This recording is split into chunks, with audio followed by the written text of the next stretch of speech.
الحمد للہ رب العالمین والصلاة والسلام علی رسولہ الامین وعلی آلہ وصحبہ اجمعین ومن تبعہم بإحسان الى یوم الدین اما بعد فاعوذ باللہ من الشیطان الرجیم بسم اللہ الرحمن الرحیم لا تصلی علی احد منہم مات ابدا ولا تقم علی قبرہ انہم کفروا باللہ ورسولہ وماتوا وہم فاسقون۔ سیرت النبی صلی اللہ علیہ وسلم کے سلسلے دروس میں آج کے درس کا عنوان ہوگا جنگ تبوک کے بعد پیش آنے والے چند اہم واقعات۔ نبی کریم صلی اللہ علیہ وسلم جب جنگ تبوک سے واپس پلٹتے ہیں تو مدینہ منورہ میں کچھ ایسے واقعات پیش آتے ہیں جن واقعات میں ایک طرف نبی صلی اللہ علیہ وسلم کے لیے غم اور پریشانی کا ماحول بنا، پریشانی کی حالت بنی، تو دوسری طرف بعض ایسے واقعات بھی پیش آئے کہ جس کی وجہ سے نبی صلی اللہ علیہ وسلم اور مسلمانوں کے لیے ایک ایسا ماحول بنا کہ مسلمان اسلام کی دعوت میں، اسلام کی نشر و اشاعت میں کامیاب ہو گئے اور مدینہ منورہ فتنہ پھیلانے والے لوگوں سے آہستہ آہستہ خالی ہونے لگا۔ تو ان میں سے ایک واقعہ تھا نبی کریم صلی اللہ علیہ وسلم کی بیٹی ام کلثوم رضی اللہ تعالی عنہا کی وفات کا۔ ام کلثوم رضی اللہ تعالی عنہا نبی کریم صلی اللہ علیہ وسلم کی 4 بیٹیوں میں سے تیسرے نمبر کی بیٹی تھی۔ خدیجہ بنت خویلد رضی اللہ تعالی عنہا جو نبی صلی اللہ علیہ وسلم کی پہلی بیوی ہیں، ان سے 4 بیٹیاں تھیں۔ زینب پہلے نمبر پر، اور دوسرے نمبر پر تھی رقیہ، تیسرے نمبر پر تھی ام کلثوم، اور چوتھے نمبر پر تھی فاطمہ رضی اللہ تعالی عنہن۔ نبی صلی اللہ علیہ وسلم نے مکہ میں رہتے ہوئے رقیہ اور ام کلثوم دوسرے اور تیسرے نمبر کی جو بیٹی تھی، ان دونوں بیٹیوں کا نکاح ابو لہب کے 2 بیٹوں سے کر دیا تھا۔ ابو لہب کے 2 بیٹے عتبہ اور عتیبہ، عتبہ کا نکاح رقیہ رضی اللہ تعالی عنہ سے اور عتیبہ کا نکاح ام کلثوم رضی اللہ تعالی عنہ سے کر دیا گیا تھا۔ لیکن جب آپ صلی اللہ علیہ وسلم کو نبوت ملی تو اس وقت ابو لہب کی بیوی ام جمیل، اس شخص نے اپنے بیٹوں پر دباؤ ڈالا کہ محمد کی بیٹیوں کو طلاق دے دو تاکہ انہیں تکلیف کا احساس ہو، پریشانی ہو۔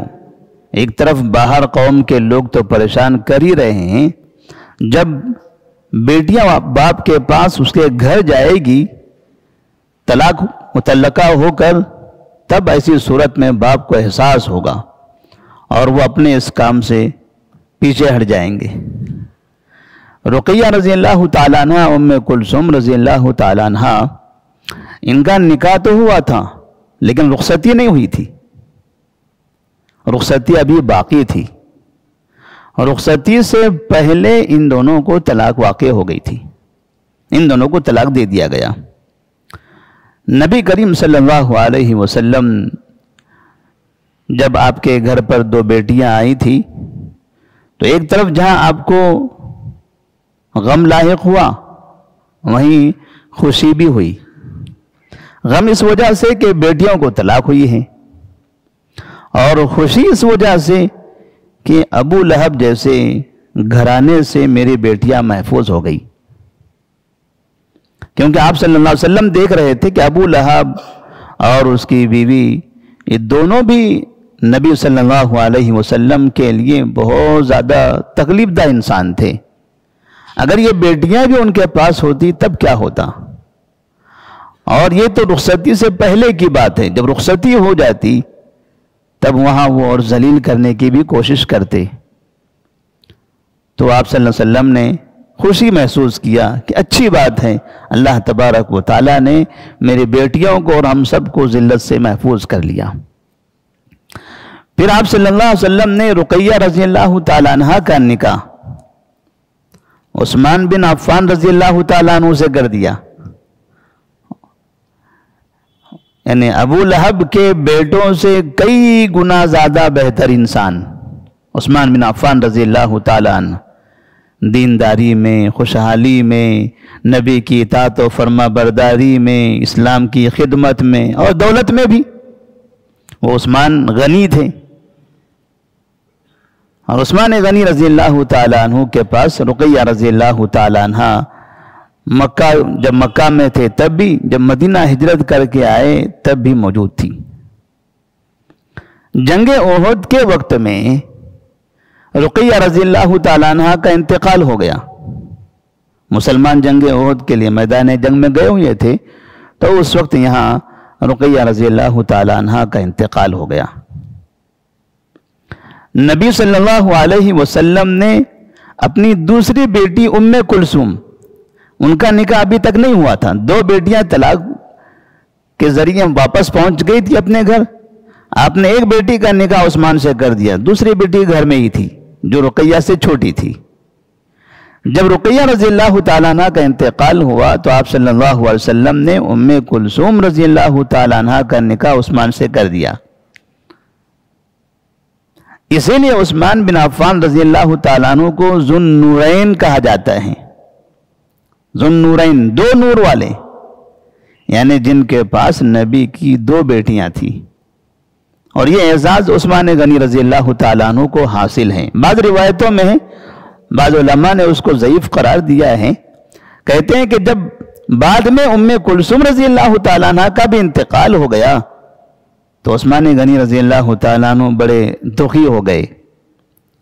نبی صلی اللہ علیہ وسلم ان کے پاس پہنچے ہیں اور غم کے انداز میں کہتے ہیں، عثمان اگر آج میرے پاس اس کے علاوہ کوئی ایک بیٹی ہوتی تو میں وہ بیٹی بھی آپ کے نکاح میں دے دیتا. لیکن اب آپ کے پاس ایک بیٹی تھی فاطمہ رضی اللہ تعالیٰ عنہ، ان کا نکاح ہو چکا تھا، وہ علی رضی اللہ تعالیٰ عنہ کی زوجیت میں تھی.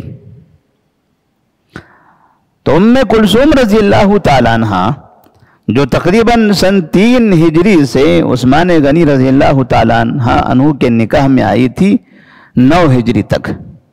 9 ہجری میں تبوک کی جنگ ہوئی. اس کے بعد جب آپ واپس پہنچے ہیں تو ایسی صورت میں آپ صلی اللہ علیہ وسلم کو اطلاع مل گئی کہ ام کلثوم رضی اللہ تعالیٰ عنہ کا انتقال ہو گیا. ام کلثوم رضی اللہ تعالیٰ عنہ کے انتقال پر نبی کریم صلی اللہ علیہ وسلم بہت غمگین ہو گئے. آپ کے آنکھوں سے آنسو جاری ہو گئے، آپ رونے لگے. اور یہ تو ایک فطری چیز ہے، ایک باپ کے سامنے بیٹیاں جوانی میں ابھی اچھی عمر میں اگر دنیا سے رخصت ہوتی ہوں تو باپ کو تکلیف تو ہوگی، کیسے ہی باپ کیوں نہ ہو. وہ تو نبی صلی اللہ علیہ وسلم جن کو رحمت للعالمین کہا جاتا ہے تو وہ اپنے گھر والوں کے لیے رحمت کیوں نہ ہو. ام کلثوم رضی اللہ تعالیٰ عنہ کے نکاح پر انتقال پر آپ صلی اللہ علیہ وسلم بڑے غمگین ہو گئے. اور اس غم کے انداز میں جیسا کہ الرحیق المختوم کے مصنف علامہ صفی الرحمن مبارک پور رحمہ اللہ نے لکھا ہے کہ آپ نے فرمایا، لو کانت عندی ثالثہ لزوجتکہا، اے عثمان اگر میرے پاس تیسری بیٹی ہوتی تو میں وہ تمہیں دے دیتا، یعنی ان کا بھی نکاح تم سے کر دیتا. اس سے سمجھ میں آتا ہے کہ نبی کریم صلی اللہ علیہ وسلم کو عثمان بن عفان رضی اللہ تعالیٰ عنہ سے بڑی محبت تھی، اور وہ ہونا بھی چاہیے، کیونکہ عثمان بن عفان رضی اللہ تعالیٰ عنہ نے دین کے لیے بہت قربانیاں دی ہیں. اور ایک اچھا انسان ہی اچھے انسان سے محبت کرتا ہے. اور نبی کریم صلی اللہ علیہ وسلم ایسے افراد سے محبت نہ کرے جنہوں نے اپنا سب کچھ قربان کر دیا ہو اسلام کے لیے. اور ابھی چند دنوں پہلے جب جنگ تبوک کے لیے جانا تھا، مسلمان پریشان تھے، سواریاں نہیں ہیں، پیسہ نہیں ہے، کھانے پینے کا اناج نہیں ہے، کیا ہوگا؟ تو عثمان بن عفان رضی اللہ تعالیٰ عنہ نبی کے داماد وہ آتے 900 اونٹ. آج بھی سوچنے پر آدمی انسان پریشان ہو جاتا ہے.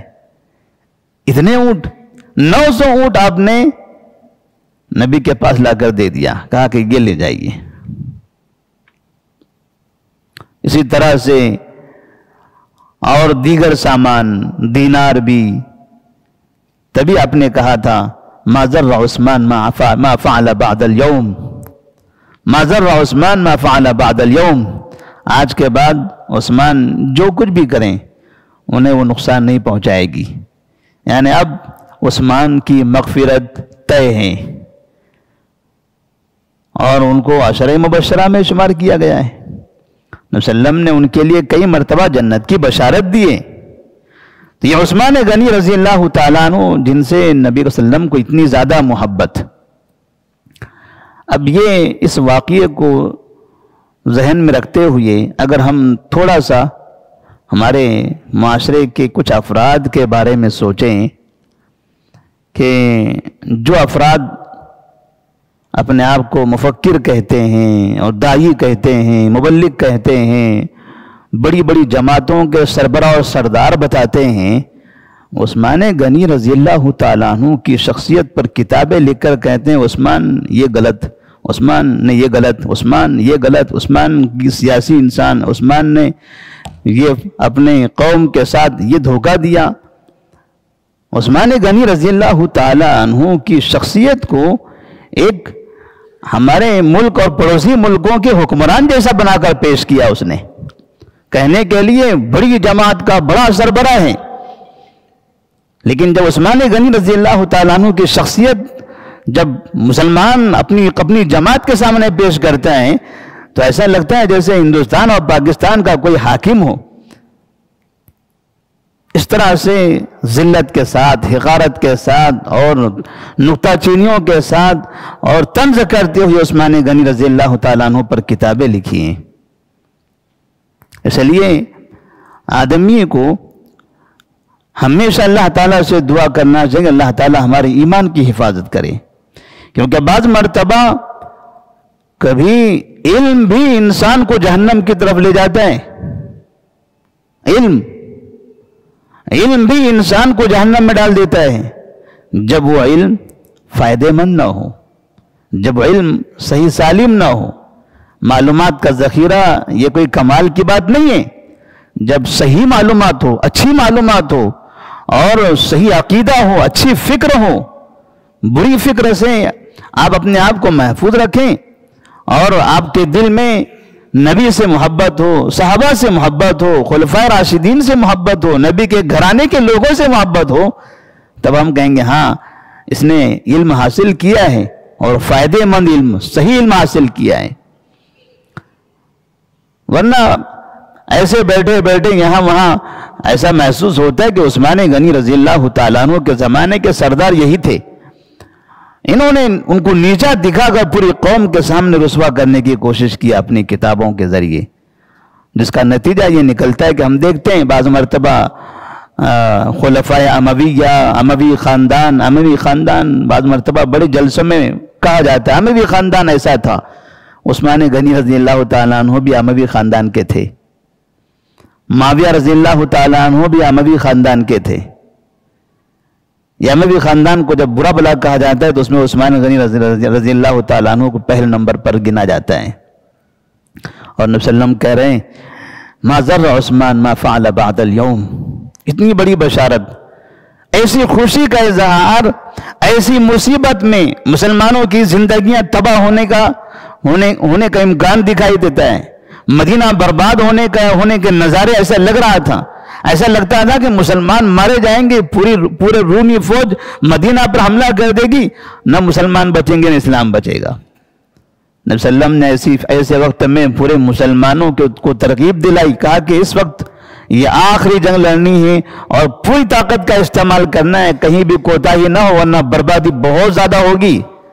ایسے وقت میں عثمان غنی رضی اللہ تعالیٰ عنہ نے اپنا سب کچھ قربان کر دیا اور نبی سے کہا یا رسول اللہ صلی اللہ علیہ وسلم، میں نے جتنا دیا ہے یہ نہ سمجھے یہ بہت ہے، آپ اس سے زیادہ کا حکم دیں میں اس کے لیے بھی تیار ہوں، آپ اس سے زیادہ کا حکم دیں میں ان کے لیے بھی تیار ہوں۔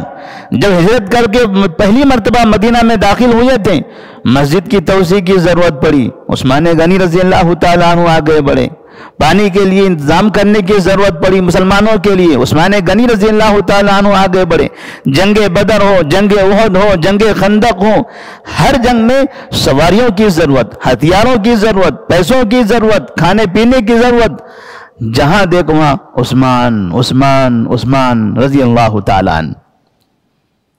نبی کریم صلی اللہ علیہ وسلم کو اتنی محبت تھی عثمان غنی رضی اللہ تعالیٰ عنہ سے، اور عثمان غنی رضی اللہ تعالیٰ عنہ کو نبی صلی اللہ علیہ وسلم سے اتنی محبت، لیکن بعض مثبت نصیب مسلمان جن کے دلوں میں عثمان غنی رضی اللہ تعالیٰ عنہ کے لیے نفرت ہے اور ایک عام سیاسی انسان کی طرح ان کو سمجھا جاتا ہے، اللہ سے دعا کریں اللہ تبارک و تعالیٰ اس قوم کو ہدایت دے اور ہم تمام مسلمانوں کے دلوں میں صحابہ کی محبت داخل فرمائے، اس لیے کہ لا يحبهم الا مؤمن ولا يبغضهم الا منافق۔